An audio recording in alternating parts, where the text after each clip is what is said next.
Western civilization is the more important than whole civilization, but what is the point notable for that Western to support for a long time has dominated civilization? But this not consist that have added an evolution or development because they don't have a high democracy, quarantine, rule of law, business corruption and environmental problems. Take has the income per capita of his countries, many are poor or extremely poor, and halt then confront a giant challenge of development, science, climate change, with water, urbanization problems and demographics. Also figures domestic products and increase of the cost that may be through the growth. But the possibilities of the capital investment now is a tax for the countries of the group BRICS or N11 equivalent the CIBETs or of any other groups of bank that they designed with other names. One of the strategies more important of the Western power is the geopolitc of the fear. This concept reflects well one of the Western strategy in all the time. This concept was developed with attack of 11th of September on 2001 with the event in the World Trade Center. This discourse was installation in the society, state security justification many attacks in many parts of the world, where the only enemy is the Islamic State of this from the invasion for Afghanistan, Iran and other countries because of the global protection. The fear in the world is because I would need an enemy and the Western civilization is extremely terrified for the three terrorists. Also intensify the hate on certain Eastern cultures and certain countries of Eastern that difficulty that then can to overcome. But inside with the Western civilization, the fear can accept the power has mechanisms for exclude certain countries, as Venezuela, Iran, Syria, Libya, or North Korea, that wish attack the security, but all the world. The Muslims are suspicious. We will increase the military power because the more important is the security global. In Europe, is necessary the invasion or war of one part of Asia with the fear that the governors receive political and economic objective, because the population accepts the decision that take the each government. And social and culture, the Western civilization have a legacy more vital after and before the Cold War has. Democracy, Western civilization influenced this form of government in more of 50% in the countries in the old world. And the capitalism of the pricing, the capitalism the market economy is the system economic that works better in all the economies of scale of the world. On religion inside the Western cultures is a principal characteristic, in especial the religion Christian.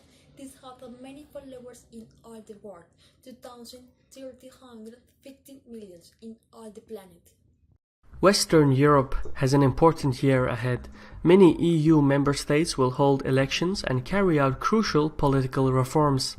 The Union will be tested from within by nationalist and populist forces, from without factors such as immigration, security, and even the return of hundreds of former ISIS members will create much anxiety in Europe. In part 1 of the analysis, we will go over the challenges that Western Europe faces in 2017.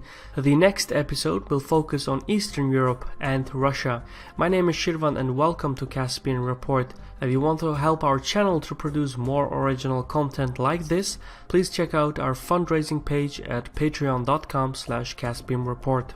As explained in the Middle East report, the gradual decline of ISIS in Syria and Iraq will force their foreign members to return to their European host nations harboring violent intentions. For instance, in 2016, more than 200 radical fighters returned from the Middle East to the United Kingdom alone.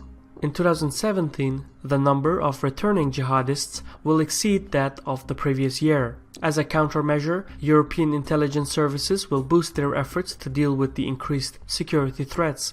Certainly, many plots will be unfolded. However, complete security cannot be guaranteed. It's inevitable that many attacks will slip through the cracks.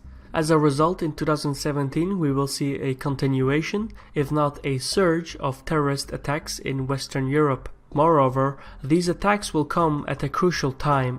Many European states are scheduled to hold elections or pass reforms over the course of the year. For terrorist cells, 2017 will be the ultimate opportunity to exploit these fault lines. Radical groups will use terrorism to set the public agenda and shift the political poles. The objective of these attacks is not to cause physical damage, but to polarize European societies as well as isolate European Muslims, which will then contribute to the recruitment of additional radical fighters. Other than security threats, Western Europe faces an abundance of internal complications. One example is Brexit. With the approval of the Parliament, the British leadership will implement Article 50 of the Lisbon Treaty in the spring of 2017. By activating the article, the UK will begin a 2-year departure course led by the European Commission. However, the activation of Article 50 will shake governmental policy. Every detail about the exit talks will be met with opposition. The dilemma concerning Brexit will continue to play out in 2018 and even 2019, but in 2017, as Article 50 is activated, the harsh realities of Brexit will start to sink in. The level of uncertainty will culminate in a weaker national currency and lower economic growth. London's primary objective will be to include as many goods and services as possible in its new free trade agreement with Brussels. A possible outcome is that the UK agrees to enter the EU's customs union. This is a trade bloc which imposes a common external tariff on all goods entering the union. Another showdown between pro- and anti-Brexit camps will occur during the vote on the Great Repeal Bill. Somewhere in the summer, British lawmakers will debate whether to instantly abolish the 1972 European Communities Act, which gives the laws of the EU legal supremacy in the UK. Meanwhile, in France, the nation will be preoccupied with the presidential elections scheduled for April and May. Most of the candidates share a similar policy on security and immigration, and nearly every major political party will criticize the EU and the socialist government. The candidates disagree, however, on economic policy. Therefore, French voters will essentially choose whether they prefer protectionism or free market economy. Among the main contenders is Le Pen of the National Front. Her approval ratings have sharply risen in the past few years, mostly due to her tough stance on immigration and security. Another major contender is Fillon of the center-right Republican Party. He served as the Prime Minister of France under the Sarkozy administration. In all likelihood, Fillon will coordinate the moderate voters against Le Pen and seek to secure a victory. Still, even in defeat, Le Pen's anti-globalization and nationalist sentiment will only strengthen in 2017. In Italy, the resignation of Prime Minister Renzi has enabled new general elections, which are scheduled for 2018. However, a major political reform will take place in 2017. The Constitutional Court of Italy is most likely to approve a new legislation to reform the electoral law, which will introduce a proportional electoral system. The new electoral system will force political parties to form coalitions. In truth, however, the changes are meant to reduce the influence of Italy's Eurosceptic political party, the Five Star Movement. To the north, in the Kingdom of the Netherlands, Dutch politicians will also prepare for new general elections in March. Although small in size, the country is one of the wealthiest members of the EU. Yet, like most of Europe, nationalist and Eurosceptic forces will play a major role in the voting process. Wilders, the leader of the Party for Freedom, is leading in the polls. However, centrist Dutch political forces are likely to form coalitions in an effort to prevent Wilders from ascending to power.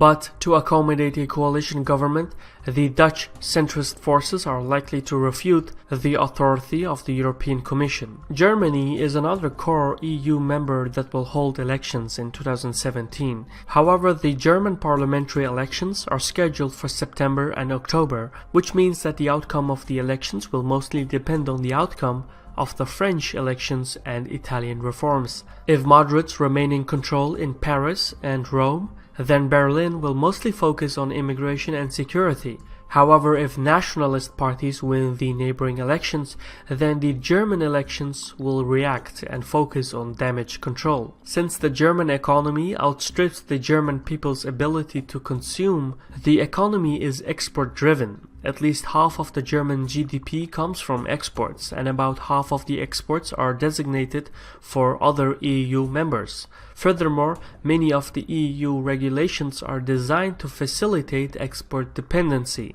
In other words, Germany needs the European Union. Without the EU's free trade zone, the country will face an economic crisis as well as increased social and political tensions. Germany's dependency on the European regulations will determine Chancellor Merkel's reaction to neighboring France and Italy. If somehow the National Front in Paris or the Five-Star Movement in Rome prevails, the German elections will focus on finances, stimulus packages, national currencies, trade regulations, and basically start preparing the country for a post-Union environment. The thing is, the moment the nationalist forces gain power in France or Italy, they would organize referendums to leave the Eurozone. Such a referendum wouldn't even need to succeed. The mere announcement of such an intent in a core EU state would trigger banks to relocate their funds across the continent. In the process, the collapse of the euro would be set in motion. Even if moderate forces win the elections in 2017, the nationalist and populist sentiment will only grow stronger next year. And although the Union can bear the departure of Greece and the United Kingdom, it cannot survive the withdrawal of France or Italy. We have mentioned this before, but there are just too many conflicting interests within the European Union. Its collapse may be irreversible. Elsewhere in Europe, the refugee crisis will continue to divide the nation. Some governments will toughen national migration laws and deport refugees. Others will seek to reintroduce border controls within the Schengen zone. One of the leading complications of the refugee crisis is the fact that the flow of refugees arrives in southern European states such as Greece and Italy. Yet the destination of the migrants and refugees is Western and Northern Europe. Like most of the EU's predicaments, whether it's financial, legislative or social, there is a lack of coordinated planning. As such, European states will fail to set up a coherent migration policy. One prime example of this failure is the EU's migration agreement with Turkey. Brussels is supposed to grant visa liberalization to Turkish citizens by October 2017. However, given the growing Eurosceptic circumstances, Brussels will fail to honor its commitments to Ankara. Subsequently, this grants Turkey the legal right to abandon the migration treaty altogether. But to avoid upsetting Turkey, the European Union is likely to delay the visa liberalization rather than to deny it completely. Still, however, Brussels is merely postponing a crisis, not solving one. In part 2 of the European analysis, we will focus on Eastern Europe and NATO's entanglement with Russia. We will go over the conflicts in Ukraine, the militarization of the Baltics, and much more. In any case, this was a Caspian Report by me, Shirvan. I want to extend special thanks to the following people on Patreon for making this report possible. And if you want to help our channel grow, please visit patreon.com/CaspianReport. Anyway, thank you for watching and Sarol.